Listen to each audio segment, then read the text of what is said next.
পৃথিবীর এক অলৌকিক নিদর্শন জমজম কূপ।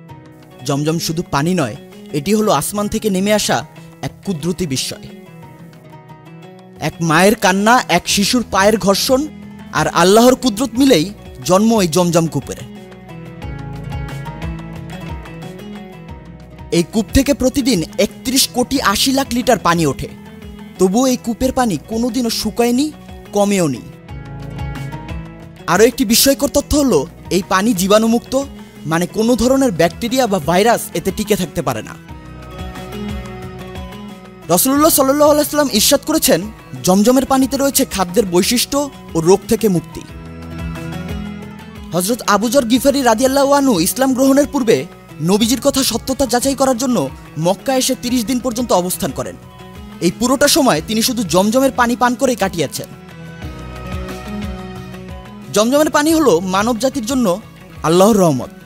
হযরত ইব্রাহিম আলাইহিস সালামের সময়েই এই জমজম কূপের সৃষ্টি হয়।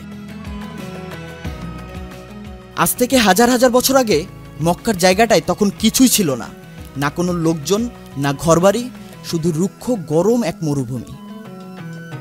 হযরত ইব্রাহিম আলাইহিস সালাম আল্লাহর হুকুমে তার শিশুপুত্র ইসমাইল আলাইহিস সালাম ও স্ত্রী হাজিরা আলাইহিস সালামকে সেই মরুভূমিতে রেখে আসেন।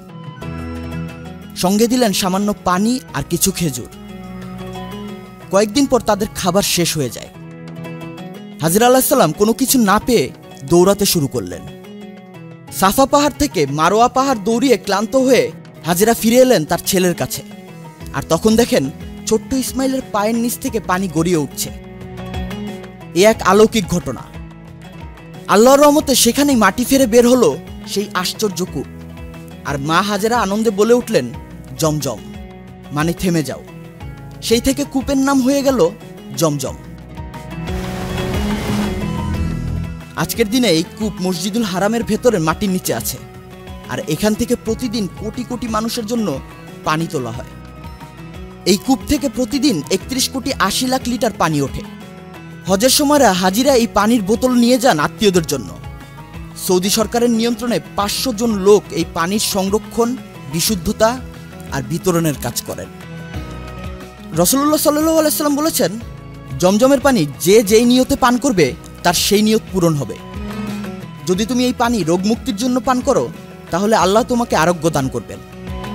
যদি তুমি পিপাসা মেটানোর জন্য পান করো, তাহলে আল্লাহ তোমার পিপাসা দূর করবেন। যদি তুমি ক্ষুধা দূর করার উদ্দেশ্যে পান করো, তাহলে আল্লাহ তোমাদের ক্ষুধা দূর করে তৃপ্তি দান করবেন। এটি জিবরাইল আলাইহিস সালামের পায়ের আঘাতে হযরত ইসমাইল আলাইহিস সালামের জন্য সৃষ্টি হয়েছে।